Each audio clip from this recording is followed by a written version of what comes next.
What's good, YouTube? C1 Mag back at the building, back with another video. Shout out to this lady, Calculated Moves. Link of her channel is in the description box below. She gonna teach me some of the stuff some of us already know, but for those that don't know, let's learn a little bit something. Let's be reminded of something.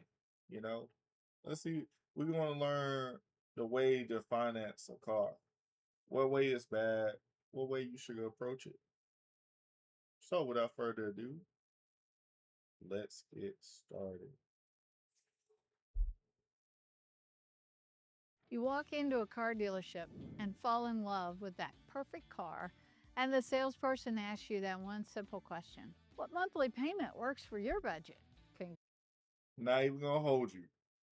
Don't be that person that want a BMW with a 400, 500, 600 credit score, and you ain't got no inkling of a down payment, like at all. Like even like, first of all, hold on. Let me dial back. If your credit score in the 4 or 500s, just stop. Okay? Work on your credit first before even thinking about getting a BMW. Okay? Be realistic. Work on your credit. Then for the people that's 600, do you have a cosigner? No, just don't put yourself in that situation. Just please, common sense. If you ain't got it, this is me stopping you right now and saying, okay, better your score over 650 before you even try to look at a BMW. I shouldn't have to say that, but there's a lot of people that will go these routes. Congratulations, you just lost thousands of dollars if you answer that question. So here's what The really interest. just happened. The moment you answered that question, you stopped negotiating the price of the car and started negotiating how long you'll be making payments. That's Wait. exactly what What question? My bad, y'all. costs thousands of dollars if you answer that question. And the salesperson asks you that one simple question: what monthly payment works for your budget? Oh, I got Congratulations, you. you just lost thousands of dollars if you answer that question. So here's what really just happened. The moment you answered that question, you stopped negotiating the price of the car and started negotiating how long you'll be making payments. That's exactly Mm. what they want. Let me show you how this plays out in real life numbers. So let's say you tell them you can afford an $800 a month car payment. They smile and they say, great, we can work that out. What they don't tell you is they just added $3,000 to the price of the car and stretched your loan out from 5 to 7 years. Your payment is $800 just like you wanted, but now you're paying an extra $7,000 in interest and fees over the life of that loan. The car business has trained us to think about monthly payments instead of total costs. It's brilliant for them, but devastating for you. So here's how you're gonna flip that script and take control. First, All right. negotiate the price of the car before you ever dive into the financing. Not the payment, but the price. This is non-negotiable if you want to win. When they ask you what payment you're looking for, you're going to say, I'm not discussing payments yet. What's your best price on the vehicle? They're going to push back. They'll try to redirect you onto those payments again. Hold firm. Price first, financing second. Next, if you're buying new, don't waste your time driving from dealership to compare pricing. Figure out exactly what you want, then call 5 dealerships, tell them the exact make, model, trim, color, whatever you're looking for. Ask them what their best price is out the door. Tell them to send you an email or call you. Don't go into the Okay. sales pitch. Let these dealers compete for your business while you sit at home and work and make some money. So I guess in that sense, it will prevent the car salesman for doing a talk no jitsu, for convincing you with their words to try to get you into any type of car, especially if you're in a position to get a specific type of car. But if you're not sure what type of car you want, ideally, you can like go to the dealers. You can look online on websites on your phone and talk to different dealerships, take their number down, and ask them for a specific model, or you could pick a model that you see and then ask multiple dealerships what would their price be on that specific type of car. Lowest price is going to win. Next, remove the emotion from the deal. The fastest way to overpay for anything is to fall in love with it before you negotiate. While you're at the dealership, act like any car will do.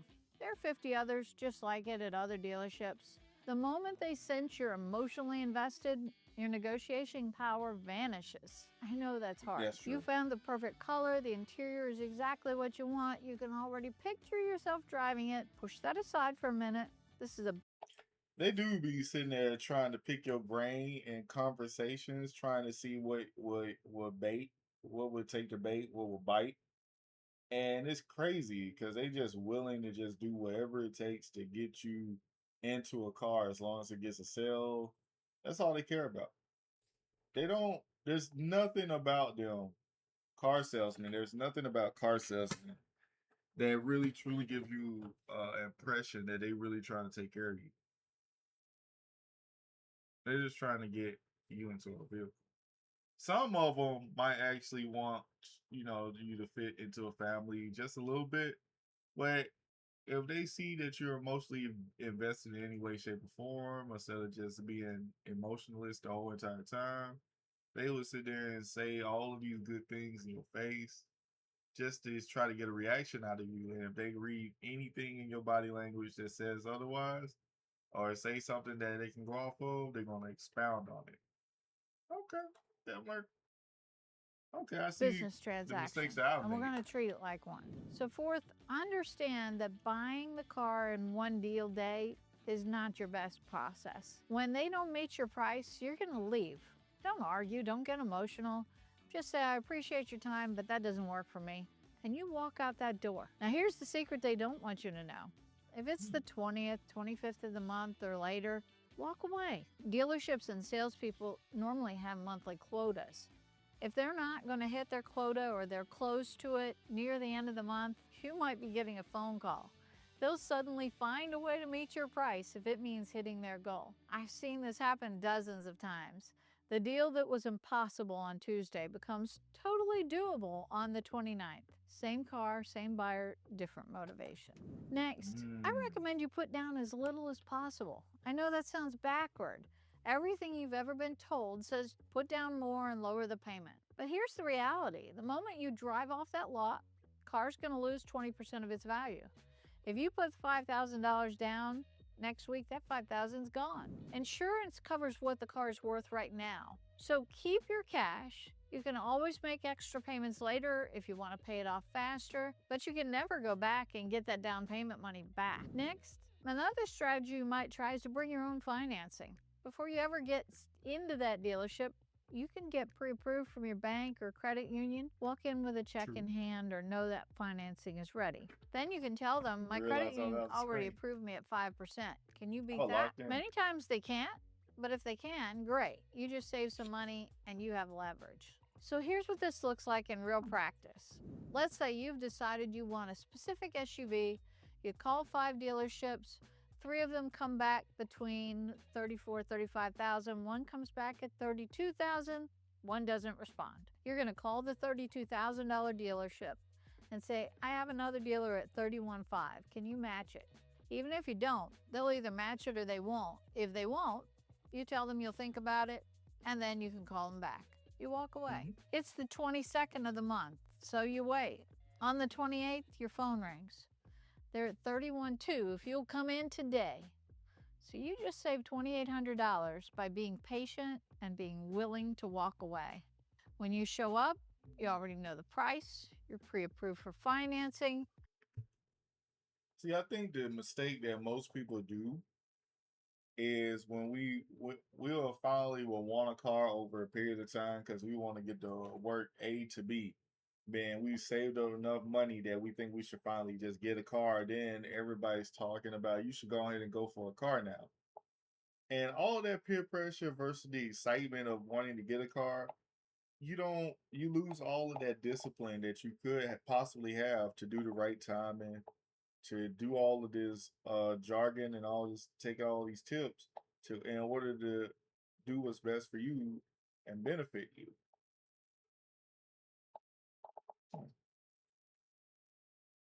You're not emotionally attached. They ask So just because people tell you you should get your car or this, that, and the other, don't let anybody sway you unless they're gonna put some money down for you to get the car faster. And still then don't let them sway you. Because you got to do what's best for you. If it saves money, this, that, and the other. Okay. Okay. you how much you want to put down. You say nothing. I'm financing the full amount. They might try to upsell you a bit on some extended warranties and gap insurance and paint protection. You can just say no to all of it. You sign the papers, you got the keys in hand, you drive home, you just won, and you got a sweet new ride. Most people do the exact opposite in this scenario. They walk in with no plan, fall in love with the first car they see, negotiate those monthly payments, and then refuse to leave without that car. They put down every dollar they have and finance it through the dealership because it's convenient at whatever rate they offer. Then they wonder why they're upside down on their loan 3 years later. You be the judge. Your car is probably one of the most expensive things you'll buy besides your house. So treat it like a major financial decision. It doesn't need to happen in one day. Do the work up front, be willing to walk away, and use time as your advantage. Negotiate this like your financial future depends on it, because it does. And this is really great practice for sales. The difference between doing this right and doing it wrong is tens of thousands of dollars over your lifetime. That's not an exaggeration, that's real math. So stop negotiating payments and start negotiating with the price. That's some real shit. That's some real shit, chat. Damn. You got to be smart. Then it's a serious investment. You can sit there and be in your head, be like, yeah, I work overtime. I can make these payments. I can cut these payments short. But you can already be making smart decisions to cut the price down. Yeah. Hey, I learned something today along with y'all. Definitely to consider this the next time I get a vehicle. Because then now this makes me want to like look into a video about the process of trading in the vehicle as well. Huh. Let me know what y'all think. If y'all have any tips to add to this, please let me know in the comment section down below. I hope we learned something today.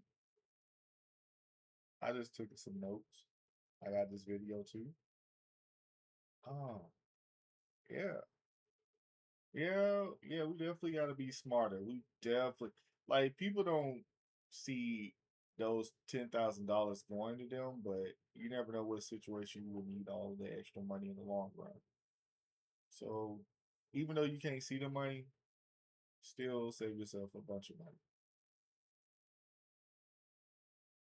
And being young don't help because you don't have that patience to sit there and let it sit in your mind. I'm telling y'all, trust me. When y'all get older and y'all still dealing with the payments on that vehicle, be glad that you made the decision that you made, even when you're young. Till next time, y'all take care of yourself. Peace.